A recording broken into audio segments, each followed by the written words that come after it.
Bismillahirrahmanirrahim. Assalamualaikum warahmatullahi wabarakatuh. Apa kabarnya hari ini? Tentu semoga kita semua selalu baik-baik saja, dan semoga kita selalu diberi kemudahan dalam menjalani aktivitas kita setiap harinya. Nah, sebelum lanjut, mari semuanya silahkan berdoa ya. Nah, setelah semuanya selesai berdoa, mari kita lanjut pembelajaran kita pada hari ini, di mana di sini kita akan belajar tema 7, indahnya keragaman di negeriku, subtema 3, indahnya persatuan dan kesatuan negeriku. Nah, untuk SD kelas 4. Nah, pada pembelajaran kali ini kita akan membahas khusus pembelajaran 1, di mana pada pembelajaran 1 ini akan ada dua muatan pelajaran yang akan kita pelajari. Yang pertama yaitu muatan bahasa Indonesia dan muatan IPA. Nah, pada bahasa Indonesia kita akan menuliskan kata-kata sulit yang terdapat pada teks. Kemudian kita akan menentukan gagasan pokok dari setiap paragraf. Selanjutnya pada pembelajaran 1 ini untuk muatan IPA kita akan mengenal gaya magnet, melakukan percobaan gaya magnet, pemanfaatan gaya magnet dalam kehidupan sehari-hari. Kemudian kita juga akan mempelajari mengenal gaya gravitasi bumi, melakukan kegiatan percobaan gaya gravitasi bumi, dan kita juga akan mempelajari yaitu pemanfaatan gaya gravitasi dalam kehidupan sehari-hari. Jadi silahkan diperhatikan, disimak, dan didengar baik-baik ya untuk pembelajaran 1 ini.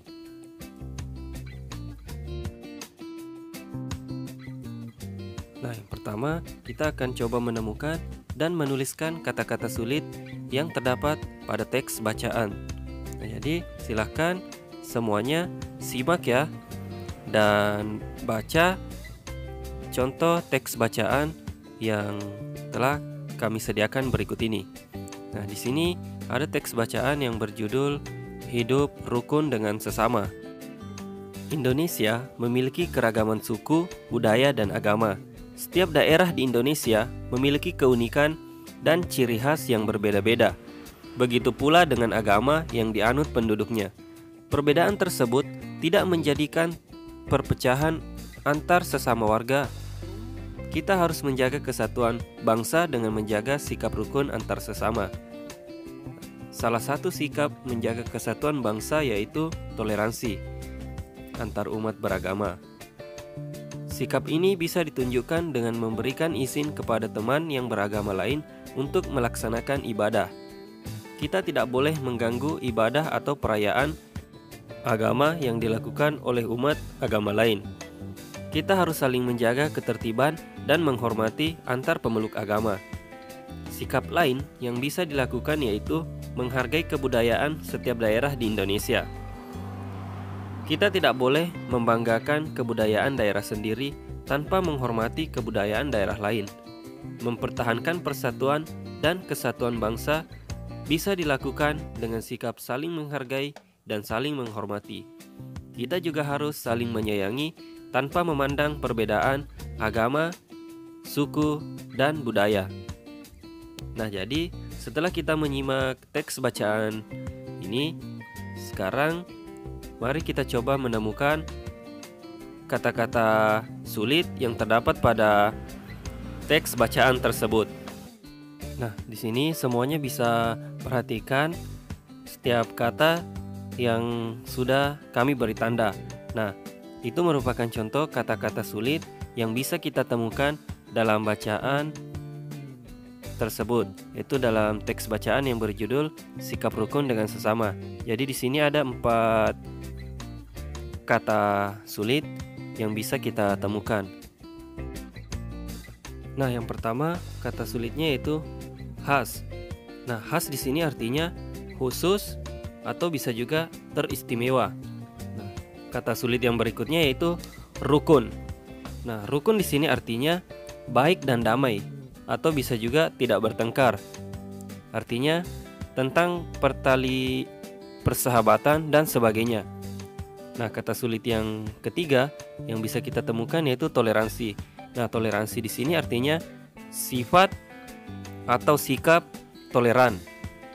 Nah, selanjutnya kata sulit yang keempat yaitu ibadah. Nah, ibadah di sini artinya perbuatan untuk menyatakan bakti kepada Allah Subhanahu wa taala yang didasari ketaatan mengerjakan perintahnya dan menjauhi larangannya. Nah, selanjutnya kita akan menentukan gagasan pokok paragraf. Nah, di sini kita sudah membaca teks bacaan yang berjudul Sikap Rukun dengan Sesama. Kita juga sudah menemukan beberapa kata sulit dan mencari artinya di dalam kamus. Nah, sekarang kita akan menentukan gagasan pokok paragraf pada teks tersebut. Nah, teks tersebut membahas tentang sikap-sikap untuk menjaga persatuan dan kesatuan bangsa. Teks bacaan yang berjudul Sikap Rukun dengan Sesama terdiri dari 3 paragraf. Nah, kita bisa menentukan gagasan pokok setiap paragraf yang telah kita baca tersebut seperti contoh berikut ini. Gagasan pokok paragraf 1 yaitu keragaman suku, budaya, dan agama di Indonesia. Gagasan pokok paragraf kedua yaitu sikap toleransi antar umat beragama. Selanjutnya, gagasan pokok paragraf ketiga yaitu sikap menghargai kebudayaan daerah lain. Nah, di sini tentu kita sudah paham ya cara menentukan gagasan pokok dari bacaan yang telah kita baca. Nah, selanjutnya kita akan belajar mengenal gaya magnet. Nah, sebuah magnet mempunyai 2 ujung yang disebut kutub magnet, yaitu kutub utara dan kutub selatan. Jika kedua kutub magnet yang berlawanan didekatkan, maka akan terjadi gaya tarik-menarik. Sebaliknya, jika kedua kutub magnet yang sejenis didekatkan, maka akan terjadi gaya tolak-menolak. Gaya tarik atau gaya tolak pada suatu benda yang ditimbulkan oleh magnet disebut dengan gaya magnet. Nah, semuanya bisa perhatikan contoh ilustrasi gambar berikut ini. Nah, gambar 1 di situ memperlihatkan jika kedua magnet didekatkan dengan kutub yang sejenis, maka akan terjadi tolak-menolak.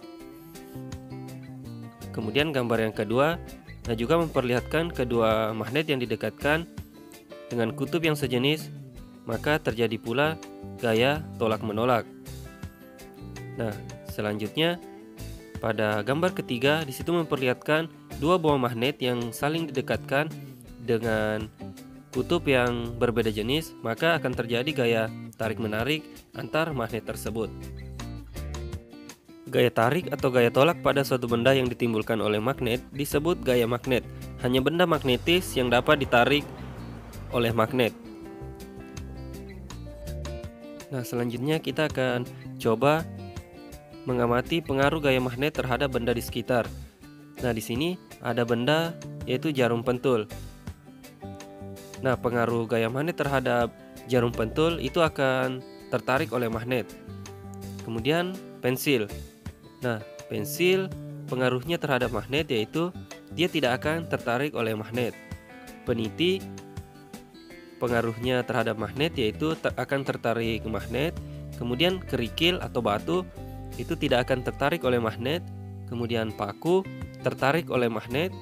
Daun tidak tertarik oleh magnet. Kertas tidak tertarik oleh magnet, klip kertas itu akan tertarik oleh magnet. Nah, selanjutnya pemanfaatan gaya magnet dalam kehidupan sehari-hari. Nah, berikut ini contoh pemanfaatan magnet dalam kehidupan sehari-hari. Yang pertama, kita bisa menemukan pada magnet pada ujung gunting jahit berfungsi untuk mencari jarum. Kemudian pemanfaatan yang kedua bisa kita temukan magnet pada bel listrik berfungsi untuk menggerakkan pemukul lonceng. Kemudian yang ketiga, pemanfaatan gaya magnet dalam kehidupan sehari-hari yaitu magnet pada dinamo sepeda berfungsi untuk mengubah energi listrik menjadi energi cahaya. Kemudian yang keempat, magnet pada pintu kulkas berfungsi sebagai perekat pintu dengan badan kulkas.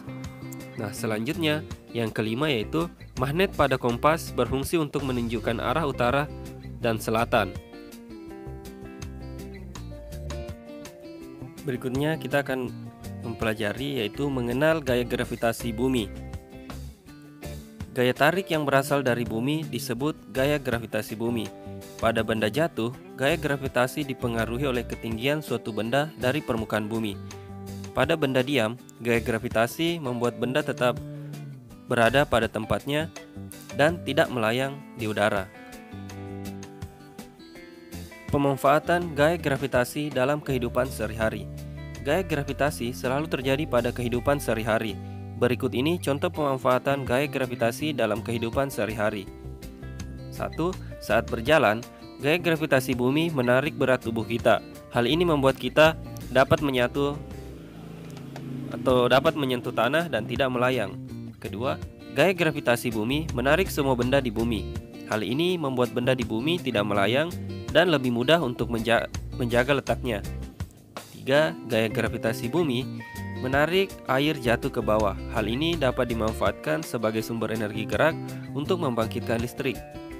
Nah, yang keempat, pada permainan terjun payung, gaya gravitasi bumi menarik parasut jatuh ke tanah. Hal ini membuat parasut yang diterbangkan oleh penerjun akan jatuh juga ke tanah. Nah, jadi itulah 4 contoh pemanfaatan gaya gravitasi dalam kehidupan sehari-hari yang bisa kita temui. Jadi untuk pembelajaran kita pada hari ini yaitu subtema 3, indahnya persatuan dan kesatuan negeriku, untuk kelas 4 SD, pembelajaran 1 cukup sekian. Tetap semangat dan sampai ketemu di pembelajaran kita yang berikutnya.